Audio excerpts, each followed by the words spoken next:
Perfect. So I'd like to welcome you both to the Asylum. We're going to have a pretty cool chat about your upcoming comic book, or I guess it's been released already, White Savior.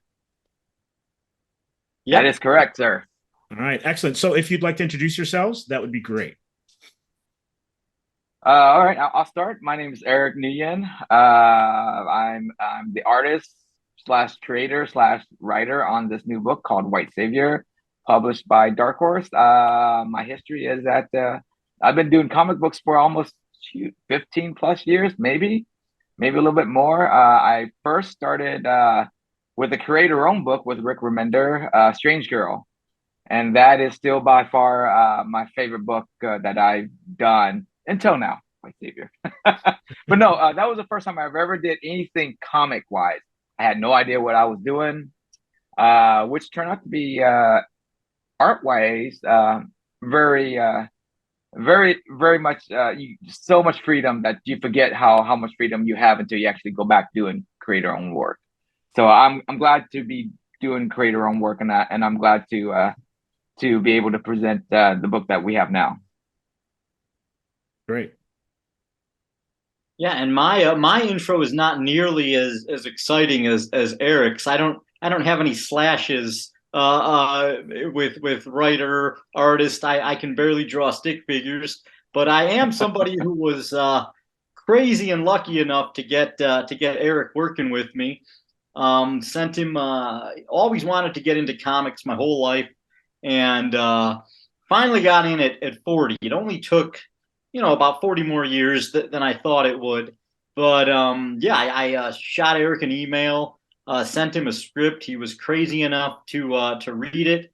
I think he was taking a lot of medication that day because he liked this random script. And then he called me a couple months later and said, "Let's work on something." And I'm like, "Yeah, I'll definitely work with you, Eric. You have all these accolades, and me, I'm this close to eating out of a garbage can. So yes, I will definitely work with you." And so yeah, and so that's how the whole comic began. Excellent. And we're going to get back to your lifelong dream of becoming a comic book writer. But we'll save that for later because I want to ask you a question based on something you did. Oh, I don't know, maybe 4 decades ago almost. Sounds good. Sounds great. So introduce us to the world of White Savior. I've had a chance to read it, and I was chuckling and laughing all the way through.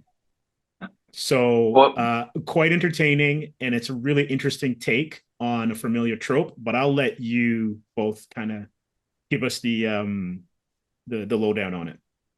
Scott is the better salesman. Scott, you have the floor. Tell the So, world what so White Savior is. So first, if you chuckled and laughed while reading it, that was the general plan, and so that we're glad to say we hope the mission is accomplished with everybody who reads it.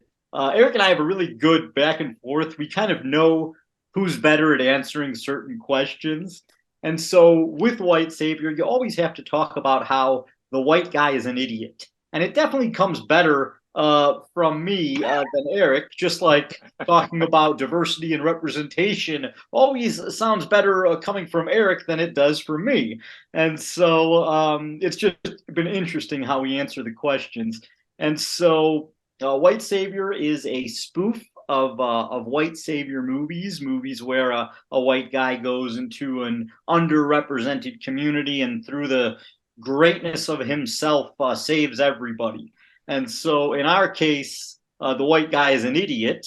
He's kind of like me. And the real hero is an Asian American teacher who time travels to feudal Japan and has to convince a small village not to follow the white savior. So boom, there it is right there, the well rehearsed pitch.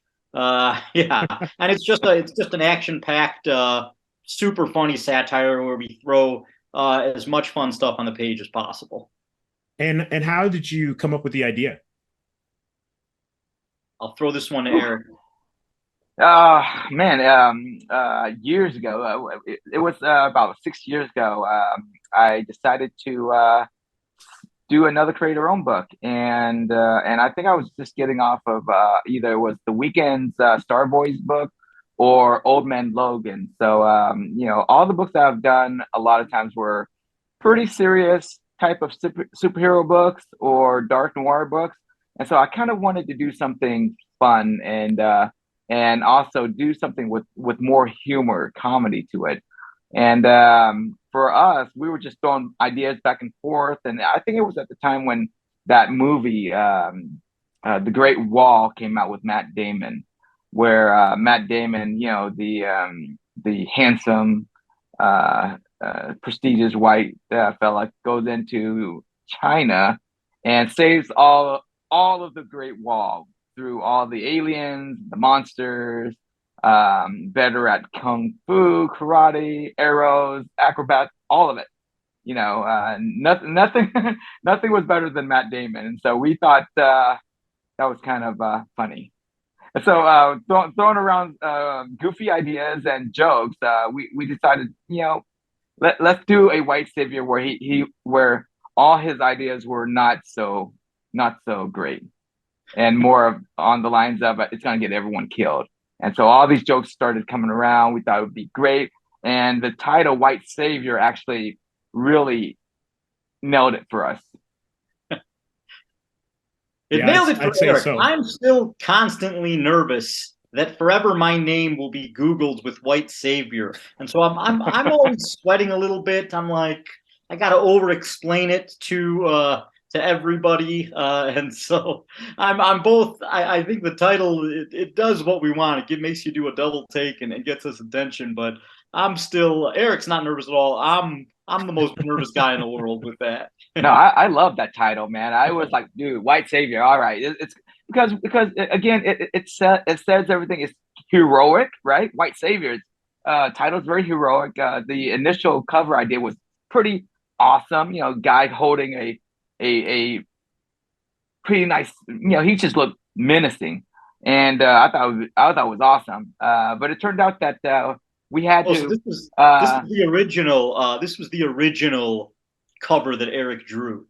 Yeah. So you drew the original cover, and it was the only time that I ever told Eric to change something with the art. It was the only in the entire series. This was the only time.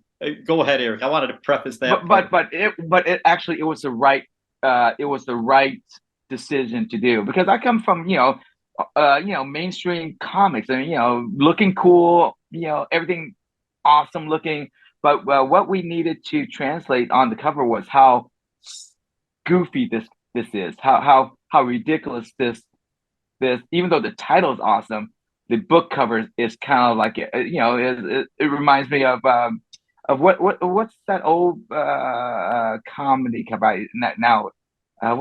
Mad Magazine. Oh, yeah, right. Mad Magazine. Right. So we were kind of going for that sort of take on our cover. And so once the funny thing with that cover is Scott had to take a picture of himself acting goofy for me to get that done correctly. So you are the White Savior anyway, Scott. I'm going to say no comment to that, and I'm going to walk away. No, it was just the first one. Like I was so nervous because of the title, and I was like, we have to let everybody know that this is a comedy. I said, Eric, everything you draw looks badass, so don't worry about anything.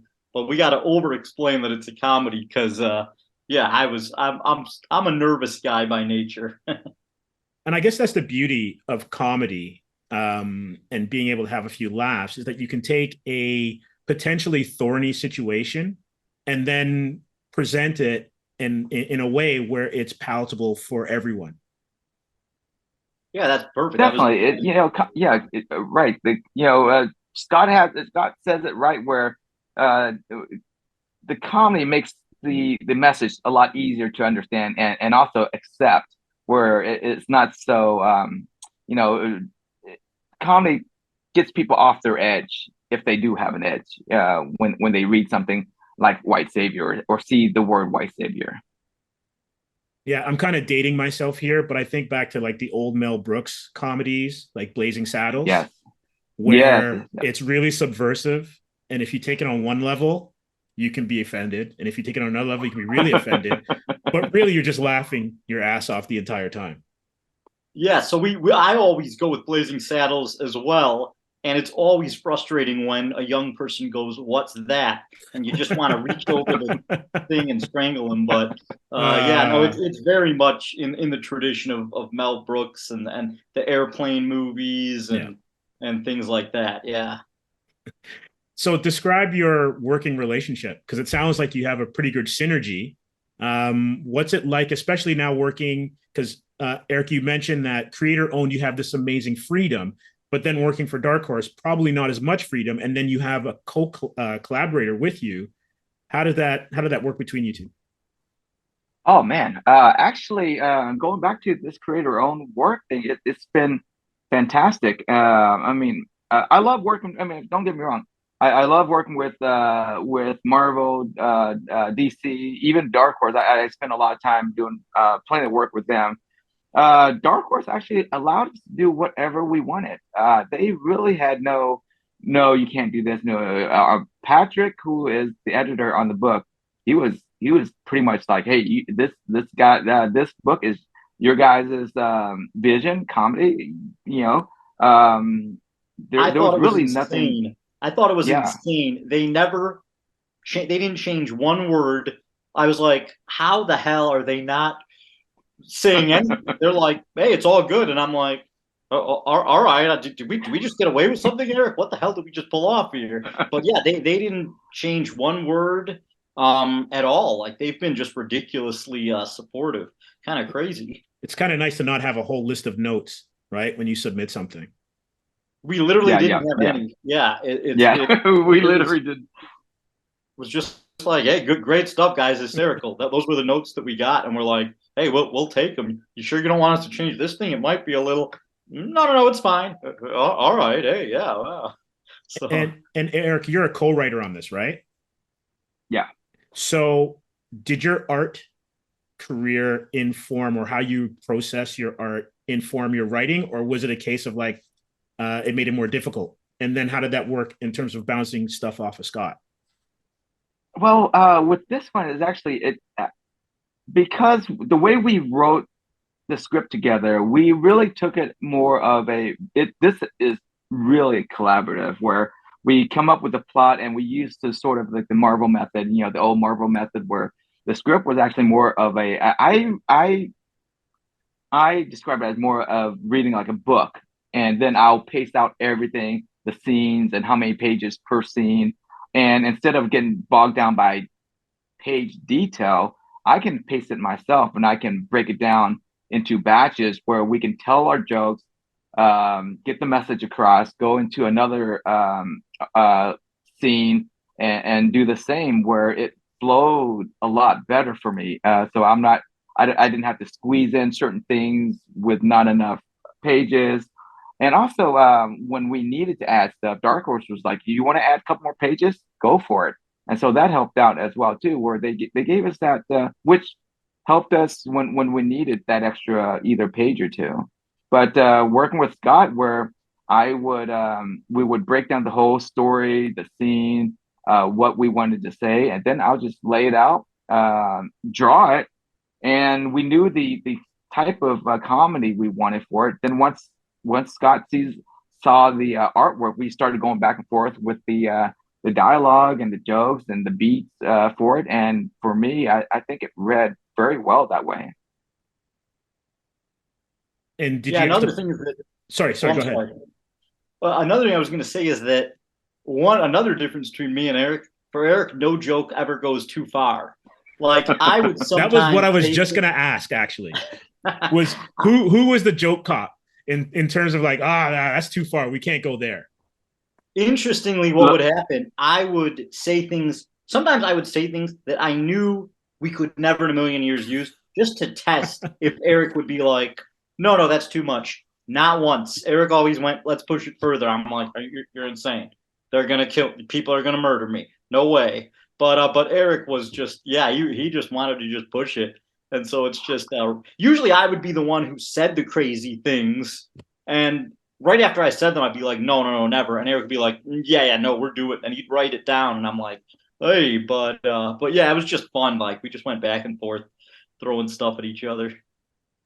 Yeah, And I mean, yeah, I mean, it's funny because Scott would say, he'll throw out this joke, and I said, dude, and I start laughing. I said, we got to put it in there. He goes, no, is that too much? Is that pushing? I said, no, it's come from me, and so like some of the stuff in there, you'll laugh because we're making fun of it, and if I'm not offended, I mean, who to say, So I like the fact that we go further on things, and I mean that's what comics is for. I think is pushing these things and just enjoy and have fun, and not take things so serious. And I think we did a good balance on that where it really is. I mean, if Scott initially was offended, I wasn't offended. We're good. okay, that's fair. I totally agree with that. That works. Absolutely. So there's no director's cut of like, jokes that were edited out that we'll ever see. Well, we're probably not going to show people some of them, but there is. There's a lot of bad words. That's all it is. Lots of bad words. Interestingly, we do have a bigger version of it. So we initially kind of thought of it as kind of double the length, and so the initial kind of outline was double the length, but Dark Horse told us 4, and we didn't even bother asking for more. Like we're just like, you know what? Let's cut this down to 4, and we cut out some kind of unnecessary subplots. And so we do think like if it does grow bigger, we've got the material for that to happen. Maybe in a graphic novel compilation or something along the lines. Yeah, or like a film, movie, and anything. We've got that big chunk, and maybe some one shots and spin-offs. Right. We're ready. Yeah, there's definitely notation editors notes in there throughout the issue where we're hinting at one shots and side stories that we would like to do. That's awesome. That's really good to hear. And considering how many times I chuckled, I can only imagine what's on the floor and not being used. What's really funny is all the editors' notes are written by me and Eric. Right. None of them are. We just thought it would be funny if the editor said this. Let's throw it in there. Yeah. Now, Scott, have you, if I'm not mistaken, you've done some stand-up and some acting, right? I have nothing of note that anybody has ever seen, but that's not true because I've seen your reels. I've seen your reels. reels. One person. You're being too modest. You're being too modest. And did you do some stand-up on America's Got Talent? So I was actually, I was and I wasn't on America's Got Talent, that show, and so I got in front of Simon Cowell and all the judges, and I got a yes from Simon and a no from the other judges because it was a very Simon's a tough critic. Yeah, I mean, I think it was kind of a cluster. I'm trying to think of the appropriate word for a cluster. I'll just say a cluster. Right. My bit was that I was a game show host, and it was actually just a stand-up comedy basically. And my game was called Howie or No Howie, where I took a movie. I described the plot of a movie, and the audience had to guess whether or not it was a movie starring Howie Mandel, who's one of the judges. And what happened was Howie was talking a bit during it. It was supposed to also be like almost a love letter to Howie, but I think he didn't exactly take it that way. And so the whole thing kind of was very messy and sloppy. And it wasn't even bad or good enough to air on television. They didn't even air it. But somewhere out there's probably footage of me. So let me ask you this question then. When you're writing like a stand-up bit or you're doing film, how does that relate to writing comics with Eric? That's a good question. I think the only difference is that you're realizing that people are reading it. And because people are reading it, people read things differently than they hear things, obviously. And so, like, for instance, if somebody doesn't know what words to hit on a page, I think this was the part that I think this was the hardest part, not for me or Eric, but for our poor letterer. The poor guy. I owe him the world. He's the best ever. But I was so specific with the jokes. I'd be like, no. This word needs to be bolded. Wait. No, this word. And it's really hard to know which word needs to be bolded until you see it on the page. So most of my notes were honestly just me experimenting with different words being bolded, and the letter being kind and gracious enough to allow me to do that. And I definitely owe him a thing of beers. But yeah, I think it's just knowing how to build the structure of the joke on the page versus knowing that you're going to say them out loud, essentially. And there's a timing too, right? Like, so there's a timing of, like, Eric, when you're drawing, there's a beat to what your panels are going to be, right? And what you put on the page and what goes in the panels. Yeah. And then there's a beat to the writing. So, and it's kind of like I'm just thinking about it now.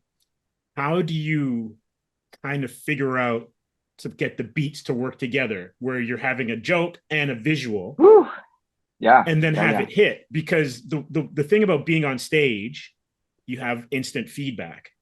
But when you're writing or drawing, you don't get the feedback, at least from an external point of view, until you show it to an editor or it hits the audience. Yeah, I mean, that was a tough part, but how I kind of approached it was, we kind of knew where we wanted to go, but for me to try to draw and have them act and have the reactions in this one, I just threw in as many panels as I can that I thought needed as far as reaction panels, or because a lot of times when you're drawing like heroic books, it's more about the big overall image of a page or something like that. Here in this book, we're doing a lot of different paneling to tell the story too, and I think that helped move the joke along, or move the reaction for the joke for that page. So and when Scott took a look at the pages, I think that helped him move the words around where he can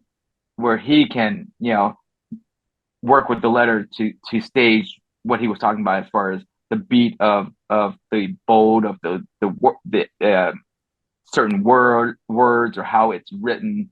So I think that was just kind of experimental, but also because it's the sort of Marvel method, it allowed us to move things around a lot. And I think it actually made the whole thing funnier, because not only do we have the jokes telling the story, but we have the jokes reacting to the pages, reacting to what Eric drew. And so I think, and most comics, because they're not done that way, you're not necessarily reacting to the page, and maybe the art won't match the jokes that you put in, but the letter just puts it in anyways. And so I think that this actually made the book a lot funnier. And one thing about like the first issue is comparatively a lot less weird and crazy than issues 2, 3, and 4. And so because of that, I was realizing, I kind of realized when we were doing it, I'm like, we need to prepare these people for how freaking crazy this gets. So let's make all the dialogue crazier. And so, yeah. And speaking of Todd, your protagonist, there's an element of where we're kind of figuring out stuff as he does, but he knows a lot more, because obviously it's the internal dialogue, than we're getting. But it's like everybody's lost in a way. Yeah. Yeah, I mean, all we can say is yeah, totally. People, it's funny because we ask people, sometimes what do they think is gonna happen, and a lot of times, I mean, we do things where I think it will surprise people too, what we do. I mean, uh, It's so hard to say. issue three It's is so gonna hard be to say anything issue without three giving is anything gonna be away. one of those issues where we're like, okay, let's see what happens. A big WTF moment, right? Yeah, you're going to see a lot of those in the next in the upcoming issues. Yeah, issue one was just a what is that, a setup Right. for us. I mean, and people laughed about that stuff.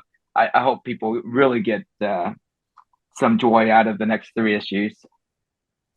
Yeah, the thing that I kind of took to was Todd how sarcastic he is. And then when you compare his life to his grandfather, what his grandfather's life might have been, right? Because it's an intergenerational kind of relationship. But then what happens in Inoki and the warrior life as well too, and what hardship is for the warriors versus hardship for Todd. It's kind of like they still have like corporate overlord fatigue in their own way. Yeah, I mean, I never thought of it that way, but that's definitely true, and you're definitely going to see that more than anything else. You actually see that, I think, in the villain, and Right. the villain in the upcoming issues, you're going to see a lot of that stuff. He became. We didn't realize how funny that character was until we started kind of writing it a bit more. But yeah, you're definitely going to see that pretty soon. Okay, great. So I'm gonna flip it a little bit. We'll come back to White Savior in a bit, but I want to get to both of your inspirations of getting into the field of comic books. Eric, we'll start with you. What was it that was your muse or triggered you to be like, hey, I want to do this? Do you mean talking about comic books in general? Comic How I books in got general. Yeah. okay? One word: Todd McFarlane. Okay. Todd McFarlane. 2 words, Eric. Well, 2 words. Oh God, I don't even want to say. Don't tease me, Scott. I don't even want to go there. Okay. Anyway, but yeah, Todd McFarlane is by far the best comic book person. I think he changed everything about comic books for me. The industry, his art, his visuals, his interpretation of characters. He took things that were kind of at the time, kind of PC-ish, or beige, Stale. and just stale. And Yeah. but he blew it up, made it exciting, made the characters have the kind of powers that they're supposed to, visually, as well as their true powers. I mean, Spider-Man. No one did Spider-Man the way he did Spider-Man. The web. No one did Hulk the way McFarlane did Hulk. I mean, he changed the industry, and so for me, Todd McFarlane got me into wanting to be an artist, wanting to do comic books. Scott. Okay, I wasn't sure Eric had more. I tell you, I think the worst part about doing comics now is that it's a cool thing to do them now. But when you're a nerd sitting there, on the bus reading comic books, and everybody's like, "What the hell is this guy doing? Reading comic books?" Oh man, I wish I could have had it before it became cool. But now, of course, I'm cool. Yeah, oh no, ever since I was a little kid, I would go with my grandma. We'd go to we didn't go to a comic book store. We went to a place called Venture. It's an out of business like supermarket in Chicago. Right. And we'd go every Sunday. My grandma, it was just like, how you went to a supermarket or place, you had comics over there. That's where we went. And my grandma would always buy me a comic, Spider-Man usually. And yeah, ever since then I've always just wanted to get in the world. And so yeah, I think it's think it's the liking them before they were cool that really gets you, where you're like, oh, I wish I would have got in before it was cool. But yeah, no, ever since it's just been the dream. Right. So this is where I'm going to bring it back to what I mentioned earlier, the letter of when you were an 8-year-old, I guess. Yes. One thing that is, so when I was an 8-year-old kid, I wrote a letter to Marvel, and I was like, I really want to draw comics for you. Thank God they're not having me draw anything, because I could mess up a stick figure. But I wrote this letter as an 8-year-old kid to Marvel, and they responded, actually. And the response is somewhere in a box inside of my mom's house. And my mom has no clue where it is. I'm going to have to go searching through tons of boxes of nonsensical stuff. But yeah, Marvel sent a letter back to 8-year-old Scott. It's the letter I'm sure that they send to all the kids, but it was like, hey, keep dreaming and keep drawing, and we hope to see you soon. And then, of course, there was an Excelsior at the end there. And so yeah, and so it's like it only took 32 years longer than it should have, but the dream is finally coming true here. That's great. And so Eric hates that story so much he just left. He just left. Exit stage left, I guess, or right. I'm not quite sure which one that is. Eric's like, I don't need to hear this crap again. I'm out of here. And so, sorry about that. No worries. I'm getting some serious like Spider-Man vibes. Well, the character's name is Todd Parker. Parker, right? And so Parker's because of Spider-Man, and Todd is because we're awful at coming up with names, and we had to go with like the first.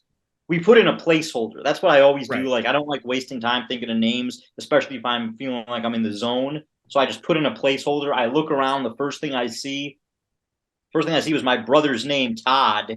So we used Todd, and I'm like, we'll just use this as a placeholder for now, Eric. And then the name just kind of worked. And it's really weird because the character is nothing like my brother Todd in any way, shape, or form. It just happens to be the one that we picked while we were in a rush. And Eric was like, you know what? I kind of like it. It's kind of funny that he's named Todd. And I'm like, all right, we'll stick with it. And my brother forgot. And he's like, wait a minute. What the hell? You name his character after me? And I'm like, dude, it was a placeholder. That was that was it. And speaking of Todd, because it's really interesting when you think of his character, and then if you are part of the immigrant experience. I'm here in Canada, you're both in the States, and there's like, whether you're first generation or second or third, your experience is completely different from those that came before you, and you can see that kind of that shift between the grandfather and Todd with what they're talking about and what's expected or how life is. And I think of Todd, and you reference Spider-Man and characters like that, where it's not just like who they are and what they do, but the experiences that they go through that connects you to them as a character. So obviously I don't look like Peter Parker, but I could connect to Peter Parker, right? And I'm sure that experience is universal for everybody. But what I like about White Savior is there's representation that allows you to not only have the internal parts of the character, but also for some of us to see someone that looks like us be the lead. Well, awesome. Well, thank you. I think it's just, I was going to respond to that one, Eric. Okay, yeah, respond. No, I like to take the credit where, when people say that they love it. Hey, thank you. I'm kidding. But no, we appreciate that. I mean, the way we were, and the way what we're trying to do is just that is make people relate to not just Todd, but I think the way how we had the characters interact with each other, like with Neil and Maggie, I think in a lot of comics, I think that sort of supporting character, I don't know. I mean, we put a focus on that where the supporting characters have a lot of banter with each other, more similar to what we have in real life, where it's not the dialogue isn't just about mission accomplished, getting to a certain, saving the world, but they're sassing each other, they're making fun of each other at the same time. I mean, that's a lot of that's what we wanted. We wanted that sort of trio, that supporting cast. I think I hope. I mean, for me and Scott, I think worked, and I hope that people uh, sense that relationship with each other as well. Where just the sassing and the bantering helps us relate to each other that way. Hopefully, that makes sense. No, totally. And Scott, your thoughts on that? So I'm trying to remember the original question. Just like having characters that you can relate to with representation as well as how they are. Okay, Eric moved it in a way, and I was listening. I'm like, wait a minute, we're talking about the banter now. Yeah. So I think that I always say that Eric, that Todd is very similar to like Eric, like in a weird way. Eric's obviously Asian, but he never talks about being Asian. He rarely ever talks about anything, Asian with me. It's just we're two dudes talking. And so he'll talk about food a lot. But other than that, he's just, kind of like me. And I think also about the generational thing that you were saying. So we used to tease my dad, because my dad would always talk about Hopalong Cassidy and all the old cowboy movies he watched in black and white. And now my brother's got kids, and we talk to him about 80s wrestlers like King Kong Bundy and Junkyard Dog and Brutus the Barber Beefcake. And we can't help but think these kids think the same ridiculous stuff about us that we did about our dad. And so that's what I was kind of thinking about with the generational thing as well. It's just how younger generations react to older ones, and just kind of the difference there. But yeah, Eric, Eric once said that the fact that, and I'm going to kill your quote here, Eric, but you said something like the fact that Todd is Asian is both very important, he goes, and not important at all. He goes, it's important for the story, but he's just a guy, and so we always just wrote him as a regular, average, literally American, who just happens to be Asian, of course. And yeah, and man, I'm when Eric says that. I mean, that quote was awesome. Eric has said, I paraphrased. That was genius. I paraphrased Eric's much better quote. I see that one difference between me and Eric is I rehearse a lot of what I say. So like a lot of times that one I wish I would have rehearsed better. But I rehearse so much of what I say. I'm practicing in the shower and everything just for things like this, so I don't inadvertently say something stupid, which I'm inevitably going to do. But yeah, there's just that kind of just writing him as a relatable, everyman was kind of the whole point.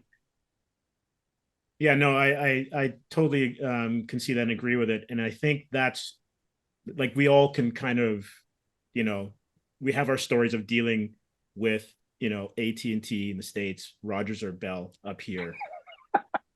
Calling a call center that's not necessarily anywhere geographically close to where you live, and they're not even quite sure what your problem is, right? Just because of the way that everything's set up.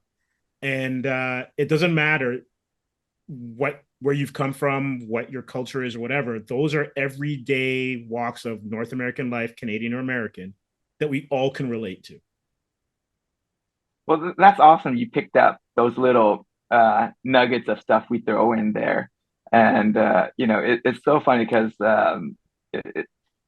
we will throw things out of the blue while he's doing something that brings us back to modern day, and I hope people get those little nuggets that we throw in there that just makes you chuckle. I hope it makes you chuckle.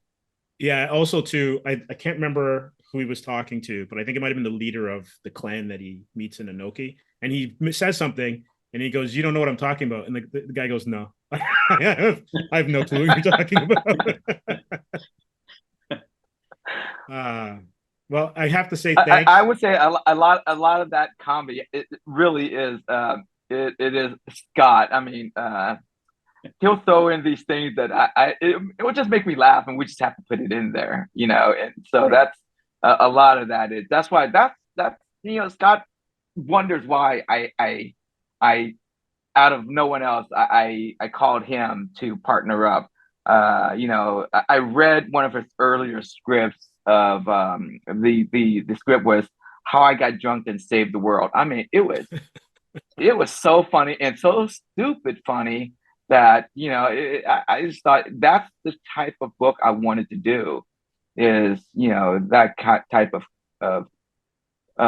story where comedy would just go right, you know, just throughout the whole thing, but yet we are you know, how I get drunk to save the world. There's obviously bad things that he did while being drunk, but you know, the issue of being, you know, alcoholic and all that stuff. But there's comedy to it, and so with White Savior, that you know, I think we nailed. I think we did a great book, and I hope that people enjoy it and pick up these little things that we throw in there.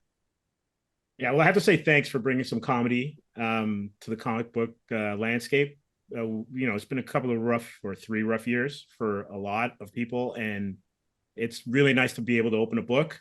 And I love, trust me, I love the superhero genre, but I also remember, like you were mentioning before, Mad Magazine and National Lampoon, and Al Jaffe used to make me laugh as a kid, old cartoonist. And it's those kind of things where when you put them all together, the medium is so much stronger. I mean, you say it far better than we could. I mean, when we talk about our comic being the best ever, it's egotistical. When you do it, it is brilliant. So you're more than welcome to go on every interview with us and talk about it. We're more than you're more than welcome over here. Yeah, you have a rapport that I don't think that I can like match. So, but thank you for sure. Well, I also want to thank you for coming onto the podcast. It was great talking to you about White Savior. Looking forward to the rest of the series and where it takes the readers next. Starting with Scott, and then we'll go to Eric. What can we look forward to without any spoilers in the series, and then also from you coming up as a creator? Yes. So in the series, you can look forward to ramping up the insanity, wrapping up the comedy, ramping up the action. You can look forward to, and you'll probably say this, Steve, I won't, the greatest comic you ever read. Again, it's you saying it, not me. But yes, you can look forward to the insanity of the comedy. You know, Eric mentioned How I Got Drunk and Saved the World, and I'm hoping that this opens the doors for a lot of the scripts I've written in the past to come to fruition. I've got basically a laundry list of scripts that I kind of prepped, hoping this would take off and get ready to go. But I think Eric and I are hopefully gonna keep rocking it, and maybe we'll have a little a Marvel DC book. Time will tell on that one, but yeah, it should be fun either way. Excellent. Yeah, for me, I hope that that we do get that opportunity to take on a few mainstream characters. I'll call it out. I want to do a funny Deadpool. I was thinking the same thing. I want to put perfect. Yeah, I want we want to do Deadpool so much that we already have a working script. All right, Yeah. We already have, and it's awesome. It is so good, and so come on, Marvel editors, we're here. Throw it out there. Nobody ever calls me. Trust me, I'll take the call. He will take the call, but also we're so busy right now that the outreach and the support that we've been getting from Asian community, the Asian community. Oh man, we've been getting great responses and people who are far more experience to bringing something like a comedy like this to screen. That's what is exciting as well. I don't know if we should say the names yet, but these are some guys that brought us some really funny sitcoms already. That I hope I hope it goes our way. Knock on wood. But you might see White Savior, streaming somewhere. That's awesome. That's great to hear, right? Because this is just going to be the start of hopefully more projects. And also, like you were both inspired early on, you're going to be that next wave of inspiration for the creators to come. Hopefully. Fingers crossed. I'll cross them too. Let's go. All right. Well, thanks again. This was a pleasure chatting, and I look forward to issues 2, 3, and 4. Thank you so much. All right. Great.